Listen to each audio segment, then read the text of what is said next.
Study IQ IAS, अब तैयारी हुई अफोर्डेबल। क्या भारत और चीन का व्यापार एक लेवल पे आ सकता है? क्या भारत की निर्भरता चीन पर कम हो रही है? इन सवालों का जवाब जानेंगे आज के इस वीडियो में। So ladies and gentleman, boys and girls, मेरा नाम है आयुष सांघी और मैं आप सभी का स्वागत करता हूं स्टडी IQ IAS पे। स्टडी IQ IAS भारत का सर्वश्रेष्ठ यूट्यूब चैनल है जो IAS एस्पिरेंट्स की तैयारी करवाता है। हमारे कई सारे बैचेस के थ्रू हम फाउंडेशन, एनसीईआरटी और फ्रीडम स्पेसिफिक कोर्सेज आप सभी तक पहुंचाते हैं। तो जरूर स्टडी IQ के कोर्सेज को सब्सक्राइब करें और चैनल को जरूर सब्सक्राइब करें ताकि आपको ऐसी ही इंसाइटफुल इंफॉर्मेशन हम लोगों से मिलती रहे। तो सवाल ये उठता है कि क्या मेक इन इंडिया की वजह से भारत की निर्भरता जो चीन पर है वो कम हो रही है? क्या ये चीज हम इसको सोच के हमें गर्व महसूस होना चाहिए? जरूर, जाहिर सी बात है, होना चाहिए। तो हमारे कैबिनेट मिनिस्टर का क्या कहना था और सवाल क्या उठाया जाता है, जानेंगे आज के इस वीडियो में। तो जितने भी पीडीएफ्स मैं यूज करता हूं आप लोगों को पढ़ाने के लिए, वो सारे के सारे पीडीएफ्स अवेलेबल हैं हमारे टेलीग्राम हैंडल पे। टेलीग्राम हैंडल का नाम है आयुष सांघीज IAS अकेडमी। इसको जरूर सब्सक्राइब करें ये पीडीएफ डाउनलोड करने के लिए। और इसी के साथ साथ आप मुझसे सोशल मीडिया हैंडल्स पे जुड़े, इंस्टाग्राम और ट्विटर पे, जहां पर आपको बहुत इंटरेस्टिंग रील्स, इंसाइटफुल रील्स मिलेंगी देखने के लिए और एमसीक्यूज मिलेंगे सॉल्व करने के लिए। तो आइए देखते हैं हमारे कैबिनेट मंत्री पीयूष गोयल साहब का क्या कहना था। What did he have to say in the parliament about India's dependence on China? ध्यान से सुनिएगा। The $1 billion trade deficit over the next 10 years increased to $36 billion. And the entire country, in a way, became a large marketplace, inviting substandard, opaquely priced, non-transparent, valued goods into the country in a big measure. तो जैसा कि आपने सुना, cabinet minister का यह कहना है कि भारत की निर्भरता चीन पर से कम हो रही है। Our dependence on China is reducing. But is this a reality? Let's have a look at certain facts and figures. कुछ आंकड़े देखते हैं, उसके बेसिस पे ये चीज देखेंगे कि क्या ये चीज सही है, क्या ये दावा सही है। तो जो बेसिक ट्रेड है या व्यापार है, उसको देखा जाता है इंपोर्ट एक्सपोर्ट के तहत। तो इंपोर्ट्स कितनी वैल्यू के हैं और इंपोर्ट्स कितनी वैल्यू के रहे, एक्सपोर्ट्स हिंदुस्तान से चीन तक कितने के हैं और वो कितनी वैल्यू के रहे, इसका आपको प्रॉपर एनालिसिस पिछले 20 साल का, इनफैक्ट 20 साल से ज्यादा का, 1996 से लेके आज तक मैं आपको इस वीडियो के माध्यम से बताऊंगा। तो आइए देखें भारत चीन से कितने का सामान इंपोर्ट करता है। What are the imports that are happening from China to India? तो चाइनाज एक्सपोर्ट टू इंडिया और इंडियाज इंपोर्ट फ्रॉम चाइना, आप देख सकते हैं 1996 में ये जो आंकड़ा था ये कितना कम था। ये था तकरीबन कुछ हद तक कुछ बिलियन डॉलर्स या बिलियन डॉलर से कम, 500,000 मिलियन डॉलर, $1 बिलियन से कम था। 2001 तक ये आंकड़ा तकरीबन स्टैटिक था, यानी कि ये आंकड़ा बढ़ना शुरू हुआ 2001 के बाद। आप देख सकते हैं किस तरीके से 2006, 2011, 2016 और होते होते 2021 तक, इस साल हम $100 बिलियन के आसपास टच करने जा रहे हैं। मतलब चीन के एक्सपोर्ट्स भारत तक या भारत के इंपोर्ट्स सिर्फ और सिर्फ चीन से, ये ओनली चाइना डेटा है, 15 साल में ये $1 या $2 बिलियन से होते होते होते होते आज तक कहां पहुंचने जा रहा है? $100 बिलियन के आसपास टच करने जा रहा है। चाइनीज एक्सपोर्ट्स टू इंडिया और इंडियाज इंपोर्ट फ्रॉम चाइना। अब इसका रिवर्स, उस पर नजर डालते हैं। Let's have a look at the reverse data. Reverse data is China's import from India. चीन भारत से कितना इंपोर्ट करता है या भारत चीन को कितना एक्सपोर्ट करता है। ये आंकड़े देखेंगे same time frame, same time duration में, 96 टू 2021, 1996 से लेकर 2021 तक। तो आप देख सकते हैं बात हो रही है भारत के एक्सपोर्ट्स पे, ये भी 2001 तक नेग्लिजिबल था। आप ये देख सकते हैं दिस वाज नेग्लिजिबल।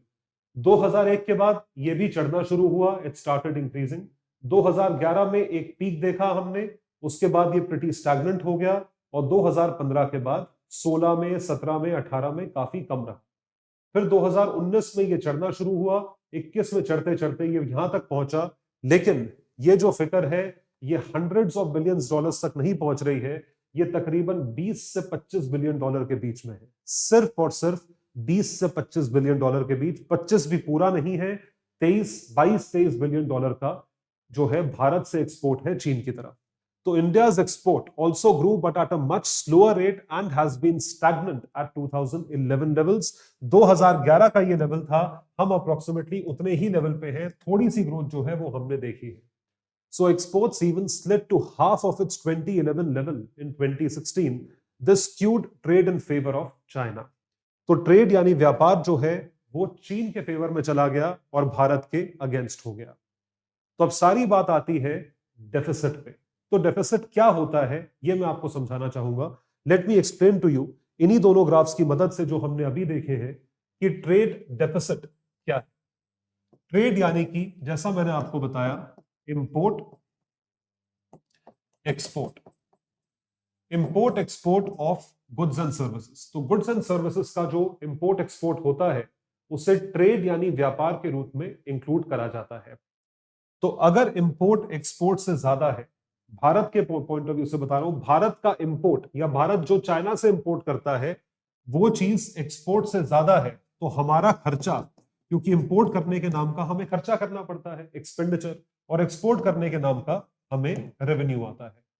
तो अगर इंपोर्ट पे खर्चा जो है वो एक्सपोर्ट के रेवेन्यू यानी आमदनी से ज्यादा हो रहा है, तो this results into a deficit. ये जो है ये एक डेफिसिट है। और दूसरी ही तरफ अगर expenditure is less than revenue, this results into a surplus. यहां पे सरप्लस आता है। तो अब आप खुद ये आंकड़े देख के बता सकते हैं कि अगर चीन से भारत का जो एक्सपोर्ट है या इंडिया जो इंपोर्ट करता है और जो एक्सपेंडिचर करता है, अगर वो 100 बिलियन डॉलर के आसपास है, if it is close to 100 billion dollars and revenue रफली is close to 25 billion dollars, 25 billion dollar की आमदनी है, तो हम कितने भारी डेफिसिट में हैं, कितने भारी नुकसान में हैं। ये जो है ये है ट्रेड डेफिसिट। इस ट्रेड डेफिसिट को ही हमें कम करना है, जिसकी वजह से हमें चीन से इंपोर्ट्स कम करने पड़ेंगे। We have to reduce the imports from China. China से इंपोर्ट रिड्यूस करना है तो इस बिल को कम करना पड़ेगा। इस बिल को कम करना है तो हमें यह चीज ध्यान रखनी पड़ेगी कि हम ये गुड्स क्यों इंपोर्ट करते हैं, क्योंकि वो गुड्स हम हिंदुस्तान में बना नहीं रहे या वो हिंदुस्तान में अवेलेबल नहीं है। वो गुड्स हिंदुस्तान में अवेलेबल क्यों नहीं है? क्योंकि वो हिंदुस्तान में बनते नहीं है। अगर वो हिंदुस्तान में बनते नहीं है तो उसको बनाने के लिए क्या करना पड़ेगा? What do we have to do? We have to start manufacturing in India. हमें जो है भारत में मैन्युफैक्चर करना शुरू करना पड़ेगा। तो करंट ट्रेड डेटा में आपको गुड्स बताते हैं कि कौन कौन से गुड्स ऐसे हैं जो कि हम इंपोर्ट कर रहे हैं चाइना से। मैसिव संख्या में गुड्स इंपोर्ट कर रहे हैं। सबसे ऊपर या सबसे हेवी जो कंपोनेंट है वो है इलेक्ट्रिकल या इलेक्ट्रॉनिक इक्विपमेंट्स। यहां पे मैं आपको बता दूं कि चीन जो है वो प्राइमरीली इंटरमीडियरी प्रोडक्ट्स या फाइनल प्रोडक्ट्स भारत को एक्सपोर्ट करता है। आपने चाइना के फोन्स देखे होंगे, ऐसे ऐसे फोन हैं जिसमें 3-3, 4-4, 5-5 सिम कार्ड लग जाते हैं। यहां मिलते हैं, मतलब जहां जो राजेंद्र नगर की बाइलेंस है उसके पास करोल बाग है, गफार मार्केट में ऐसे फोन मिलते हैं। 4-5 हजार रुपए का फोन, 5 सिम कार्ड लग जाए, बस सिम कार्ड लगाओ करो काम। मुझे अब तक समझ में नहीं आया, लोग एक फोन मुझसे हैंडल नहीं होता है, people start handling 2, 3, 4, 5 SIM cards. मेरा व्हाट्सएप नंबर, मेरा कॉलिंग नंबर, मेरा ये मेरा वो। सस्ते फोन आ रहे हैं तो हमारी अफोर्डिंग पावर या परचेजिंग पावर जो है वो ज्यादा है। तो सबसे ज्यादा बिल जो हमारे इंपोर्ट्स का चीन की तरफ से है वो इलेक्ट्रिकल इलेक्ट्रॉनिक इक्विपमेंट से है, जिसकी वैल्यू तकरीबन 26.33 बिलियन डॉलर है, जो कि टोटल ट्रेड का एक बहुत मैसिव परसेंटेज बनाता है। उसके बाद आता है मशीनरी, फिर आते हैं ऑर्गेनिक केमिकल्स, फिर आते हैं प्लास्टिक्स। तो जैसे इलेक्ट्रॉनिक्स का जो कंपोनेंट है वो बहुत ज्यादा है, उसी तरीके से ऑर्गेनिक केमिकल्स का मतलब है API, active pharmaceutical ingredient. API, active pharmaceutical ingredient. इसी इंग्रेडिएंट से दवाई बनती है। ये सॉल्ट होता है बेसिकली। तो कोविड में बहुत बड़ी संख्या में ये सॉल्ट हमारे देश में आता था, जिससे हम फिर और दवाइयां हाइड्रोक्सी क्लोरोक्वीन वगैरह वगैरह बनाते थे और आगे सेल करते थे। Plastic, optical, photo, technical, iron and steel, fertilizer, furniture, articles of iron and steel, vehicle, manmade filaments, glass and glassware, ये सारी की सारी चीजें चीन से एक्सपोर्ट होती है, भारत की तरफ आती है, जिसकी वैल्यू आप यहां पर देख पा रहे हैं। टोटल वैल्यू इतनी मैसिव है। इस वैल्यू से ज्यादा जरूरी चीज जो मैं आपको दिखाना चाहता हूं वो ये है, या जो मैं आपको समझाना चाह रहा हूं, कि ये किस तरह के आइटम्स है। भारत जो चीन को एक्सपोर्ट करता है वो है रॉ मटेरियल, कच्चा माल, रॉ मटेरियल। और हम जो चाइना से इंपोर्ट करते हैं वो है इंटरमीडिएरी प्रोडक्ट, यानी कि उस प्रोडक्ट को जो एकदम ऐसे फॉर्म में है जिसको भारत लाके सिर्फ असेंबल किया जाए, या फाइनल प्रोडक्ट। हमारी चीन पे डिपेंडेंस कई ज्यादा है, क्योंकि वो इंटरमीडिएरी प्रोडक्ट भेज रहे हैं, क्योंकि वो उसे बना रहे हैं। हम वो प्रोडक्ट नहीं बना सकते, लेकिन हम उनको रॉ मटेरियल भेज रहे हैं जिसकी जरूरत चीन को नहीं है। मतलब चीन उसकी डिमांड किसी और देश से पूरी कर सकता है। तो China does not need us, we need China. Current trade data shows major component of imports includes electrical, machinery, organic chemicals. ये सारी चीजें मैंने आपको यहां पे बताई। All these are intermediate products. जैसे API है, दवाई का सॉल्ट है, लाओ उससे टैबलेट बनाओ, बेच दो। And largely aid in further manufacturing, which makes India essentially dependent on Chinese exports.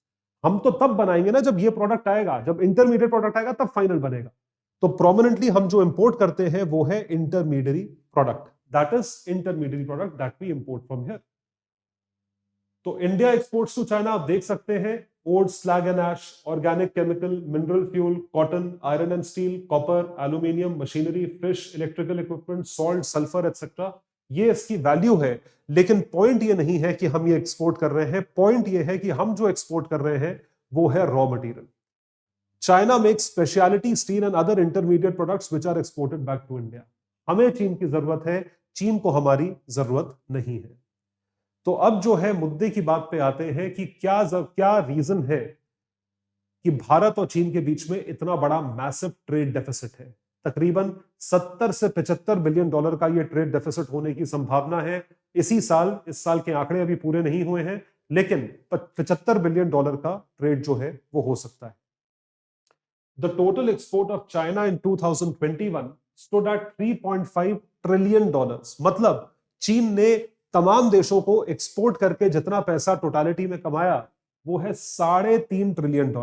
$3.5 trillion Bharat की पूरी अर्थव्यवस्था की वैल्यू है, जीडीपी। इससे कमी है 3.35 ट्रिलियन डॉलर्स। आपको पता होगा इतनी वैल्यू पे हमें 5वें सबसे बड़ी अर्थव्यवस्था होने का वो मिला है, दर्जा मिला है। while imports stood at $3 trillion, import इतने का करा, एक्सपोर्ट इतने का करा, मतलब वो $500 बिलियन के सरप्लस में है। It is in a surplus of $500 billion. उससे बड़ी बात है कि चीन इतना बड़ा एक्सपोर्ट हब क्यों बना। चीन इतना बड़ा एक्सपोर्ट हब इसलिए बना क्योंकि वहां पे सारी कंपनीज आके मैन्युफैक्चरिंग हब या मैन्युफैक्चरिंग प्लांट्स बनाना चाहती हैं। China's cheap manufacturing capacity attracted global investors in the past 2 decades. चाहे वो एप्पल की मैन्युफैक्चरिंग कैपेसिटी हो, फॉक्सकॉन की फैक्ट्री हो जो अब भारत आई है, वो कितने सालों से सिर्फ चीन में लगी हुई थी। उसके बाद सैमसंग, पैनासोनिक, टेस्ला की जो फैक्ट्रीज है उसके कंपोनेंट्स वहां बनाए जाते हैं। Inadequate attention to infra creation has made Indian exports non-competitive. क्योंकि हमारी सरकार ने कभी इंफ्रास्ट्रक्चरल सपोर्ट नहीं दिया। भाई आप एक बात सोचो, हम इंटरमीडिएट प्रोडक्ट्स पे उन पर डिपेंडेंट है। क्यों इंटरमीडिएट प्रोडक्ट्स यहां नहीं बन सकते? क्योंकि हमारी कंट्री में मैन्युफैक्चरिंग का इकोसिस्टम वीक है। मैन्युफैक्चरिंग के लिए इंफ्रास्ट्रक्चर चाहिए, सड़कें चाहिए, जमीन चाहिए, बिल्डिंग चाहिए, बिजली चाहिए, पानी चाहिए, इस सबका इंफ्रास्ट्रक्चर चाहिए, यूटिलिटीज चाहिए। Boom in electronic products, Bharat में इलेक्ट्रॉनिक प्रोडक्ट्स का बूम हुआ। This is the missed opportunity for India. India से बड़ा मार्केट हो ही नहीं सकता, हर एक आदमी 2-2 फोन लेके घूम रहा है। तो अब एक बात सोच के देखो, वो सब क्या है? वो सब चाइना से इंपोर्ट हो रहे हैं, वो सब चीजें चाइना का माल कंज्यूम हो रहा है। Government support via subsidy and incentive provided Chinese exports an edge over others. तो चाइनीज एक्सपोर्ट्स जो है उसको एज मिला और उनकी गवर्नमेंट ने उनको सब्सिडी दी। ये उनकी गवर्नमेंट के बारे में बात हो रही है। Restricted entry into Chinese market for foreign goods via regulations has made it a difficult market to penetrate.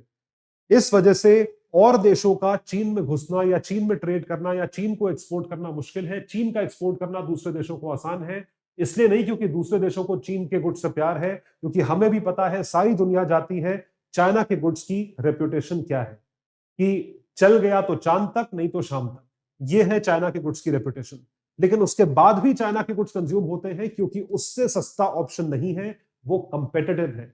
और इंसान जनरली, जो भारत का जो कंज्यूमर है, वो एक प्राइस सेंसिटिव कंज्यूमर है, ये ध्यान रखिएगा। All of us are price sensitive people. हम कंपेयर कर लेते हैं, 10 रुपए का 8 रुपए का 8 रुपए वाला दे दे, 100 रुपए का 80 रुपए का 80 रुपए वाला दे दे। ये बेसिक कंपैरिजन है। This is something that we have to understand. ये सपोर्ट भारत के मैन्युफैक्चरिंग इकोसिस्टम को अब करना शुरू करा है मेक इन इंडिया के माध्यम से, जो कि आज तक नहीं था। तो रीजन में सबसे बड़ा रीजन ये है lack of infrastructural support, lack of support to the manufacturing capacity, over dependence on China, and lack of incentives and subsidies given by government in India. तो ये सारे रीजंस हैं जिसकी वजह से हम इतना मैसिव ट्रेड डेफिसिट होल्ड करते हैं और वो इतना मैसिव ट्रेड सरप्लस होल्ड करते हैं। तो गवर्नमेंट की जो स्कीम है वो दो स्कीम्स हैं या दो पार्ट्स हैं एक ही स्कीम के, जिसके थ्रू हम इंसेंटिवाइज करने की कोशिश कर रहे हैं। तो इंसेंटिवाइज करने के लिए जो स्कीम्स का नाम है वो है मेक इन इंडिया स्कीम, और मैन्युफैक्चर करने के लिए भारत सरकार ने इंसेंटिव दिया है जिसे कहा जाता है production linked incentive scheme, PLI scheme, production linked incentive scheme. यानी कि आप कितनी संख्या या कितनी मात्रा में प्रोड्यूस करोगे जिसकी वजह से आप उस इंसेंटिव के लिए एलिजिबल होगे। मान लीजिए आपसे बोला गया 1 लाख आइटम प्रोड्यूस करने हैं और एक्सपोर्ट करने हैं। अगर आप 1 लाख आइटम प्रोड्यूस करके एक्सपोर्ट करते हैं तो भारत सरकार आपको एक्सपोर्ट सब्सिडी देगी या एक्सपोर्ट ड्यूटी के ऊपर 3 से 5% की सब्सिडी देगी। इसे कहा जाता है प्रोडक्शन लिंक्ड इंसेंटिव। इतना प्रोड्यूस करो तो इतने का इंसेंटिव मिलेगा। तो PLI, which means incentive to manufacturers to produce in India, a production linked incentive covering advanced manufacturing in chemicals, API, semiconductor, food, automobile, telecom, electronics, मतलब हर एक वो चीज जिस पर हम चाइना पे डिपेंडेंट है उस पे PLI जो है 3 से 5% का दिया जा रहा है। सोच के देखिए, अगर 10% की ड्यूटी है और 5% भी आपको ऑफ मिलता है, आप ये सोच के देखो, 100 करोड़ की एक्सपोर्ट करी, 100 करोड़ की एक्सपोर्ट पे 10% मुझे ड्यूटी पे करनी पड़ती थी, यानी 10 करोड़ रुपए। 10 करोड़ पे अगर 5%, मतलब 10 करोड़ का आधा अगर छूट जाए, आप ये सोच के देखिए, मुझे 5 करोड़ की छूट मिल जाए तो कितनी बड़ी छूट है। It is a very big incentive. So these sector specific schemes have attracted large scale investments in India. मतलब जिन जिन सेक्टर्स पे इंसेंटिव है उन सेक्टर्स पे लोगों ने फैक्ट्रियां लगाई या मैन्युफैक्चर करने की कोशिश करी। तो मेक इन इंडिया जो है ऐसे 25 सेक्टर कवर करता है, और ये आप देख सकते हैं उसमें नया माइंडसेट, नया इंफ्रास्ट्रक्चर जो है वो चीज रिक्वायर्ड है। That is something which is required. उसमें भी भारत सरकार का पूरा सपोर्ट है। तो आप देख सकते हैं यहाँ पे ये सेक्टर्स जो है वो कौन कौन से हैं। The government has rolled out the scheme with an outlay of about 2 lakh crores for 14 sectors: automobile sector, auto component, white goods, pharma, textile, food products, high efficiency, PV modules, advanced chemistry, specialty steel। ये सारी चीजें हैं। 2 लाख करोड़ के investment से हम कितना generate कर सकते हैं? तकरीबन 20 गुना, 35 से 40 lakh crore of incremental revenues over the period of scheme. जाहिर सी बात है, इन्वेस्ट करोगे रिटर्न तो आएगा, लेकिन उसके लिए इन्वेस्ट करना और एक user friendly, manufacturer friendly ecosystem और पॉलिसी होना बहुत जरूरी है। तो यही इंपैक्ट PLI स्कीम का, that mobile which were not manufactured earlier, और अब जो है यहां नोएडा में जहां मैं रहता हूं, सैमसंग का सबसे बड़ा असेंबली यूनिट है, और वो असेंबली यूनिट इतना बड़ा हो चुका है कि अब वो बड़ी भारी मात्रा में एक्सपोर्ट भी करने लगा है। यहां की डिमांड तो पूरा करता ही है, एक्सपोर्ट भी करते हैं हम। आप सोच के देखो, और ये अभी हुआ है 4-5 साल में। कहने का मतलब है एफर्ट करो तो सब कुछ हो सकता है, मेहनत करेंगे तो हर एक चीज अचीवेबल है। Smartphones including iPhones worth billions of dollars, this is we are exporting. Similar manufacturing is witnessed in API, active pharmaceutical ingredient, दवाइयां, speciality steel, electronic machinery, other intermediate products, making India atmanirbhar, truly atmanirbhar, and reducing its dependence on China for critical imports. तो ये जो है, ये analysis है। सवाल आपके सामने है कि क्या ये स्कीम पूरी तरीके से कामयाब है? Is it really successful? ये आगे क्वेश्चन मार्क मैंने इसलिए डाला है क्योंकि मैं आप लोगों के व्यूज जानना चाहता हूं। आप कमेंट सेक्शन में लिख के जरूर बताएं कि आप क्या सोचते हैं स्कीम के बारे में और इस स्कीम के आउटपुट के बारे में, जितना अभी तक हो चुका है, और इसी के साथ साथ मैंने आपको आंकड़े भी दिखाए कि अभी हम कहां खड़े हैं। तो ये है पूरा एनालिसिस जो चीन के ऊपर बेस्ड है। तो यहां पे इंटरनेशनल रिलेशंस, इंडियन इकोनॉमी के लिए ये चीज इंपॉर्टेंट होगी। ट्रेड डेफिसिट का फॉर्मूला स्पेसिफिकली प्रीलिम्स इकोनॉमिक्स के लिए जरूरी होगा, जो कि कॉन्सेप्चुअल चीज है। और इसी तरीके से हम सारे एजुकेटर्स मिलके आपको प्रीलिम्स की तैयारी कराएंगे। जितने भी आईएएस के एस्पिरेंट्स 2023 का अटेम्प्ट एम कर रहे हैं, 2023 का अटेम्प्ट एम कर रहे हैं, आप लोगों के लिए एक खास बैच स्टडी आईक्यू आईएएस पे लॉन्च है। इस बैच का नाम है SIP plus batch, success in prelims plus batch. ये जो बैच है ये शुरू हो रहा है 19 दिसंबर शाम 7 बजे से, जिसमें 200 घंटे की टीचिंग है। भारत के टॉप एजुकेटर्स आपको एक एक सब्जेक्ट बाय सब्जेक्ट कवर करवाएंगे इसमें, और आपको कॉन्सेप्चुअल क्लैरिटी देने की कोशिश करेंगे, जिससे आप क्वेश्चंस में अप्लाई कर सके और क्वेश्चंस को सॉल्व कर सके। मैक्सिमम क्वेश्चंस आपके इन बैचेस के थ्रू और इससे अटैच्ड टेस्ट सीरीज जो आपको प्रोवाइड करी जाएगी, फुल लेंथ टेस्ट, उसके थ्रू आपको क्वेश्चंस अटेम्प्ट करने का मौका मिलेगा और आप एग्जाम क्रैक कर पाएंगे। मेहनत आपकी, मेहनत हमारी, आप अटेंड करो और रिस्पॉन्सिबिलिटी हम लेते हैं कि हम पूरी मेहनत के साथ आपको ये सिलेबस कंप्लीट करवाएंगे। चाहे वो स्टैटिक पोर्शन हो, चाहे वो स्टैटिक से इंटीग्रेटेड करंट अफेयर्स पोर्शन हो, और उसी के साथ साथ इकोनॉमिक सर्वे, यूनियन बजट का एक स्पेशल सेगमेंट भी है जो मैं आपको स्पेशली करवाऊंगा, ताकि आपकी प्रिपरेशन को होलिस्टिक बनाया जा सके।